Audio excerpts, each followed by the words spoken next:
তো বন্ধুরা অবশ্যই গুরুত্বপূর্ণ একটা ভিডিওতে ওয়েলকাম জানাচ্ছি। তো এই চ্যানেলে আরও একটা নতুন ভিডিও চলে এসেছে।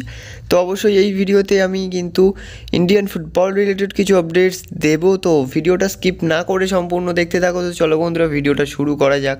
মোহনবাগান সুপার জায়ান্ট ISL 2024-25-এর প্রথম দল হিসাবে সুপার 6-এ কোয়ালিফাই করেছে।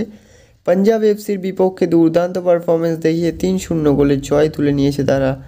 তো এই ম্যাচে মোহনবাগানের খেলোয়াড়রা বেশ সুন্দর খেলেছে এবং তারা একটা দলগত প্রয়াসে কিন্তু বল পজিশন থেকে শুরু করে পাসিং, ফিনিশিং সব দিক থেকেই মোহনবাগান কালকে আউটস্ট্যান্ডিং খেলেছে এবং এই জয়ে সুপার 6 নিশ্চিত করলো সবুজ মেরুন ব্রিগেড। তো বন্ধুরা পরবর্তী আপডেট অবশ্যই বেরিয়ে আসছে শিলংকে নিয়ে। তো শিলংয়ে কিন্তু আমরা শুনেছিলাম যে নর্থ ইস্ট ইউনাইটেড তারা আর কি তাদের যে শেষে ISL-এর শেষের দিকে হোম ম্যাচেসগুলো রয়েছে সেগুলো তারা কিন্তু শিলংয়ে খেলবে এবং তার পাশাপাশি কিন্তু শিলং লাজং এফসি তারাও কিন্তু শিলং স্টেডিয়ামে বর্তমানে খেলছে তাদের আই লিগের হোম ফিকচার্সের ম্যাচগুলি। তো তার পাশাপাশি ভারতীয় ফুটবল দলের কিন্তু দুটো ম্যাচ গুরুত্বপূর্ণ, সেই ম্যাচগুলো কিন্তু শিলংয়ে হতে চলেছে। তো বলতে গেলে শিলং কিন্তু ফুটবলের দিক থেকে দারুণ ক্রেজে রয়েছে বর্তমানে। তো শিলংয়ে কারেন্টলি আপডেট ছিল যে নর্থ ইস্ট ইউনাইটেডের যে ডুরান্ড কাপের সেমিফাইনালের ম্যাচটা হয়েছিল সেই ম্যাচে কিন্তু 12 মিনিটের মধ্যে টিকিট পুরো সোল্ড আউট হয়ে গেছিলো। তো ক্রেজ দেখা যাক কেমন হয়। ন্যাশনাল টিমের ম্যাচ রয়েছে, নর্থ ইস্টের ম্যাচ রয়েছে, প্লাস শিলংয়ের ম্যাচ তো চলছেই। তো দেখার বিষয় রয়েছে যে কি হয় পরবর্তী সময়ে। তো বন্ধুরা AIFF আন্ডার-17 ইউথ লিগে কিন্তু দুরন্ত পারফরমেন্স করছে AIFF ফিফা ট্যালেন্ট একাডেমি। তো দুরন্ত পারফরমেন্স করছে তারা। তো তারা রিসেন্টলি একটা ম্যাচ ছিল ইন্টার কাশির এগেনস্টে, সেই ম্যাচটা কিন্তু 5-0 গোলের একটা বড় ব্যবধানে ম্যাচটা জিতলো আর কি। এই জায়গা থেকে বলতে গেলে কিন্তু দুরন্ত খেলছে ফিফা মানে AIFF ফিফা ট্যালেন্ট একাডেমির যে প্লেয়ার্সরা রয়েছে।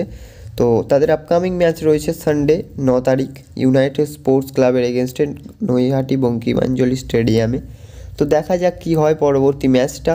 তো বলতে গেলে আপাতত গ্রুপের শীর্ষে রয়েছে কিন্তু AIFF ফিফা ট্যালেন্ট একাডেমি এবং তারা কিন্তু বর্তমানে দুরন্ত ছন্দে রয়েছে এবং বেশ ভালোই পারফরমেন্স করছে তারা।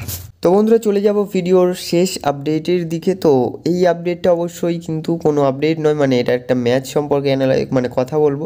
তো FC গোয়া এবং ওড়িশা এফসির মধ্যে যে ম্যাচটা ছিল, তো FC গোয়া কিন্তু 2-1 গোলে জিতে গেছে। তো FC গোয়ার হয়ে প্রথম গোলটা করেছিল কিন্তু ব্রাইসন ফার্নান্ডেস এবং গোল করে 1-0 গোলে লিড দিয়েছিল। কিন্তু তারপরে হচ্ছে ওড়িশা এফসির একজন প্লেয়ারের কিন্তু একটা আত্মঘাতী গোল হয়ে যায় এবং 2-1 গোলে এগিয়ে যায় FC গোয়া। তারপরে রাহুল কেফি কিন্তু একটি গোল পরিশোধ করেছিল, যেটা কিন্তু তাদের ম্যাচটা ড্র করা কিংবা জেতার জন্য এনাফ ছিল না এবং 2-1 গোলের সমতা ফেরায় কিন্তু রাহুল কেফি সেই জায়গা থেকে ম্যাচটা হেরে যায় ওড়িশা এফসি এবং FC গোয়া কিন্তু তারা প্লে অফের দিকে একটু অগ্রসর হলো, প্লাস তার পাশাপাশি লিগ শিল্ডের দিকেও কিন্তু অগ্রসর হলো।